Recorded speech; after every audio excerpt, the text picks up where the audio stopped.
All right, let's talk about bank scams again, and this time a new scam has been uncovered by the CBI. This one for causing a loss of over 200 crores to the Oriental Bank of Commerce. And this one's taken a political colour because it names Gurpal Singh, the son-in-law of Punjab Chief Minister Amrinder Singh, in the FIR. Amrinder Singh has hit out saying that his son-in-law is only being targeted for political reasons.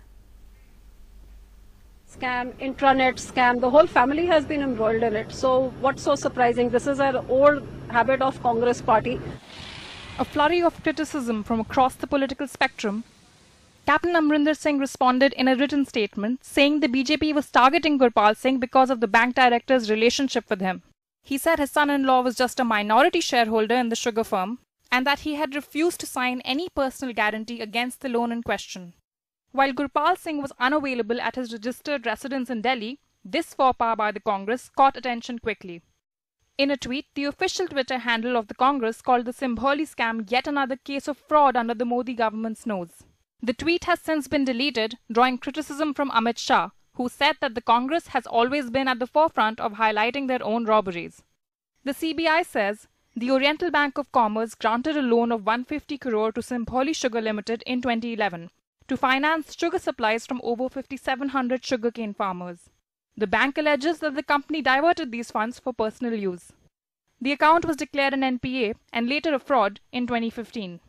However, based on securities issued by the company, the same bank issued another loan of 110 crore to the sugar company in 2015. This loan was also declared an NPA in 2016 and the bank filed a complaint in November 2017. The CBI registered an FIR against 11 top officials of the sugar company, including Gurpal Singh, on February 22nd, on charges of criminal conspiracy and cheating. 8 locations in Delhi, Hapur and Noida were raided yesterday. This corporate office belonging to Simbholi Sugar Limited in Noida was one of 8 locations raided by the CBI yesterday in connection with the 109 crore scam. The CBI says that they have collected documents from all 8 locations and are currently scrutinizing them, based on which they will be calling in people for questioning. This is Nimisha Jaiswal for NDTV. Well, lots to talk about tonight. There is this new scam that has come up in which the Congress finds itself on the back foot. There's also the fact that the government really seems to be washing its hands of any responsibility as far as bank fraud is concerned. Shivam Shankar Singh of the India Foundation is with us. He's a senior research fellow there. Senior journalist Sabha Naqvi joining us tonight. Jaiveer Shergill, spokesperson of the Congress. Desh Ratan Nigam, member of the RSS and lawyer. And Vipin Malik, former RBI director, also joining us this evening. Let me take this question to you first, Mr. Malik. Do you feel that it's fair that the entire blame is falling on the RBI's shoulders at this point? Although I have to say a large chunk of responsibility must be borne by the RBI for its failings. Well, while I'm not giving any clean sheet to RBI, because RBI has a supervisory role and has responsibility. Having said so, do you mean to say that the stressed assets, the current government has brought Insolvency Act, and under the first list of stressed assets, the 12 accounts have been referred to the insolvency for a bid. When you see the loan account and the bid, which is approximately 40% of the total loan account, does that mean that RBI is responsible for that also? There is another 25 list which is called list B, which they will also be referring. You see, basically what has happened is that there have been a fraud going on in the whole system for last couple of decades. Nobody has bothered it. If all these insolvency assets which have now been referred to the insolvency courts, and they are now appointing the experts and calling the bids, if you investigate all these assets and see where the money has gone, you will find every case is Nirav. Every case. Wow. So does that mean Reserve Bank is responsible for each and every case? So you're saying it's not just the Reserve Bank's responsibility, that this is something that goes way beyond even the Reserve Bank's brief. In that sense, that's what you're saying. I want to take that and to Mr. Nigam. You know, the finance minister said just a few days ago, regulators have a very important function. They ultimately decide the rules of the game and have to have a third eye which has to be perpetually open. And as I said in my introduction, what about the government's eyes? Are they supposed to be closed? Let me tell you, RBI is certainly responsible, but there is a political and business nexus which uses bank, and that nexus has to be broken. we have seen in the latest, the Punjab case that has just happened, that nexus needs to be broken, and the bank's officials at the highest level needs to be punished, because there is no proper mechanism to punish them. Say, for example, you attach the assets of the people provisionally who are involved, even if they are, even if the person is chairman or the members of the board of the bank. Unless until you do that, they will get pressurized and they will misuse and get misused also. First. And second, very important point which has been overlooked by everybody is that perfectly legal good money through the process of NPAs gets converted into black money. If you look at it, and may reach in unintended places, say for example, may get routed through terrorism through Hawala route. You don't pay the money, which is perfectly legal money, and that gets converted into black money. But I am asking a political question, which is that should the finance ministry be completely washing its hands off this matter? No, Can it? Final responsibility is that of finance ministry. Right from 2 decades onwards, as Mr. Malik was saying, there is a rot in the system. It has to be checked. And now certain steps were taken. Say, for example, insolvency code. Review of all the NPAs that was done. And earlier what used to happen, these accounts were not declared as NPAs. They remained as perfectly valid and healthy accounts. And therefore they were misused and further loans were given or recycled. Now what has happened, these reviews have been done, and therefore you see a large increase in the NPAs suddenly in after 2014 and about 15-16. Therefore steps are being taken. Probably certain more things need to be done. Well, you've spun it in a different way. Jaiveer, let me ask you about this Oriental Bank thing that has come up and Amrinder Singh's son-in-law. Quite a shot in the foot, I have to say, for the Congress to tweet about it and then delete that tweet. Why not raise this as an issue? Since why delete the tweet? I am not the PM or the FM who enjoy the privilege of remaining silent for 9 days over a 21,000 crore bank scam. I'm going to answer your question. Firstly, let me tell you, Captain Amrinder's son-in-law is not a signatory, you can ask for the papers, to the loan transaction between Sambholi and the OBC.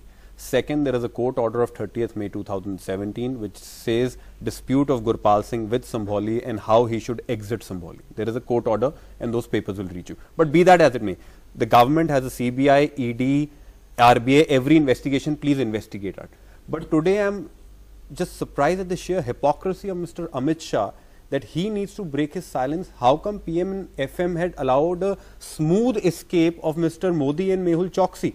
How can this nation trust a watchman who not once, twice, thrice lets people to loot and escape? Now, he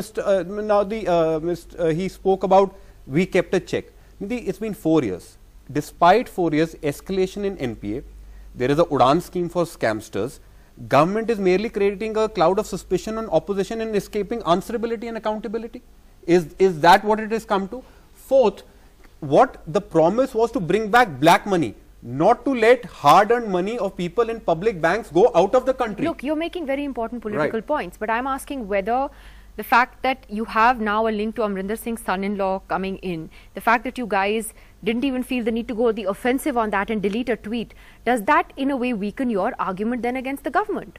No, Nidhi, I don't think so. It weakens. Rather, we'll be, I'm not his lawyer in the sense he'll be on the front that he has, apart from the fact he has nothing to do with the loan. We are forefronting whether it's Congress, BJP, please investigate whosoever has frauded or let it escape. There is a letter of 26 July 2017, I'm sure you know it, to the PMO saying Vijay Mallya Part 2 is about to happen. Why is the government, why is there so much of similarity in Mallya, Modi and Choksi escape? Who will escape? CBI, last point, CBI will investigate Congress, please be our guest. But who in the government will be held accountable? Why 3 people in the same pattern have gone away from the country after looting and scooting? Let me ask you that you think that politically it's becoming difficult actually for the government to explain this scam? No, not at all. So the truth about this entire scam and about the entire banking system collapsing is that it was overseen by the Congress for 10 years who've destroyed the structural integrity of all our institutions in the country. They've allowed so many NPAs to take place. This will keep unraveling for the next many years to come. This is not the end of it. Once the accounts are audited, I'm sure more people like Captain Amrinder Singh's son-in-law will be found who've actually taken out loans based on false pretenses and then diverted the money to other routes. What he says, what was this government doing for the last 4 years though?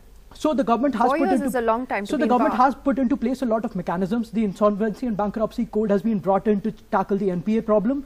They're also investigating the matter right now. What the finance minister has actually said about the RBI and about the auditors, he said that it cannot be the responsibility of a politician because politicians change every 5 years. You have to have strong institutions that actually look into the entire problem, who look into the banking establishment, not people who basically get changed every 5 years after an election. It has to be a systemic thing. But who does the buck stop with? I mean, there's a financial intelligence unit. Why is there a bank board? So all of them will have to do their jobs. All of them have obviously... They come under the finance ministry. Yes, yes. So restructuring will be required. This government will have to look into restructuring all of these institutions which have been disintegrated during the past 1.5 decades. What my friend from the Congress party did not answer is why the party deleted the tweet, which is a very important question considering there is guilt shown from the party itself once they tweet about a scam and then just delete it because their own people are involved. Well, you know, before I get Javi to answer that, because we're short on time, Sabha, just the political fallout of this. Is the government's defense on this as we head back into parliament strong enough? Does it sound convincing, or is there an air of nervousness in the BJP? I think it's not a Congress agenda, this Nirav Modi scam. They may have raised, they may be benefiting from it. This is a citizen's agenda right now. This is a huge scam because all of us bank. We're all interested in banks. So I don't think that the damage will be greater to the Bharatiya Janata Party. Then the Congress has much less left to lose in the current scenario. Although the Congress is the motherboard of all crony capital corruption, political corruption, there's no doubt about it. They set up an opaque system of favoritism, political favor. But the BJP, it came there claiming to change it, but apparently we haven't, they haven't changed anything. They haven't changed anything because there are stories doing the rounds about Mr. Choksi's closeness to a very powerful Gujarati BJP leader. There are entire sort of narratives circulating, you know. So some of them are not being played out because of people are afraid about it, but there are entire, apparently there are recordings and there are all of this stuff is in the public domain. So it will be very difficult for BJP to hold this back, to stop the damage from this scam. I mean, the guy was photographed with the Prime Minister, whatever the explanation may be. Public perception does not understand complicated things. Yeah. They understand simple things. I want to ask Mr. Nigam that do you think that perception-wise, this is actually a tough one for the government to deal with?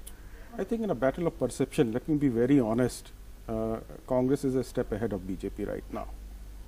This is a candid admission, and in the sense that you feel that this is something that's hurt the BJP? The BJP is unable to, you know, give a tit-for-tat reply to Congress right now, and they have not been able to communicate their achievements to the people properly and effectively. And that is perhaps why, Sabha, just coming to you on that briefly, we saw a very kind of incoherent defense of it even from the government side. You had, you know, you brought in Abhishek Singhvi, his wife, that jewelry, and, you know, all kinds of other things. Yeah. And when Amit Shah has spoken out, he's actually spoken out on this other scam and not really on the actual scam. So it's very typical of the political class, you know. They're completely, when they're cornered, you just have diversion and you say, but you did it too, but you did it too. But the whole point was it was supposed to be clean. You came were meant here, to be different. You were meant to be different. You were not going to be part of this. But again, I've always keep repeating this. Let's not forget the Bharatiya Janata Party had the most expensive election campaign in India's history, recorded with the Election Commission. So obviously a lot of money came in. The difference between the BJP and the Congress is that in the Congress, after ruling India for years, the money is vanished. They say they're broke. The BJP is obviously putting all the money back into its expansion and, you know, around India. That's the difference. But they're both beneficiaries of big funding right now, both of them. 30 seconds. 30 seconds. Just one sentence. Okay, just one sentence. I think the Finance Ministry needs to come out with some confidence building measures in order to restore the dented confidence of the bank's consumers.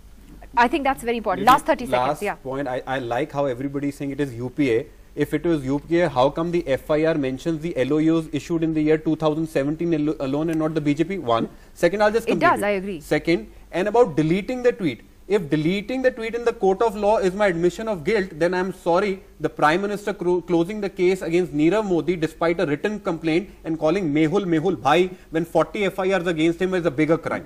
So let's call spade a spade. You are in a people's court. Are you going to go to the court of law? My lord, Congress is involved because they deleted a tweet. people's What kind of argument is that? You are in a people's Well, this is a conversation we're clearly going to Nidhi, continue. I want to say something. I'm afraid I'm out of time today, sir. Nidhi, I want to say apologize actually to the panel because we went very over in the first half. So I would like to call all of you back because there's still a lot to talk about on this case and much more. Thank you for joining us tonight. We'll see you again tomorrow. Goodbye.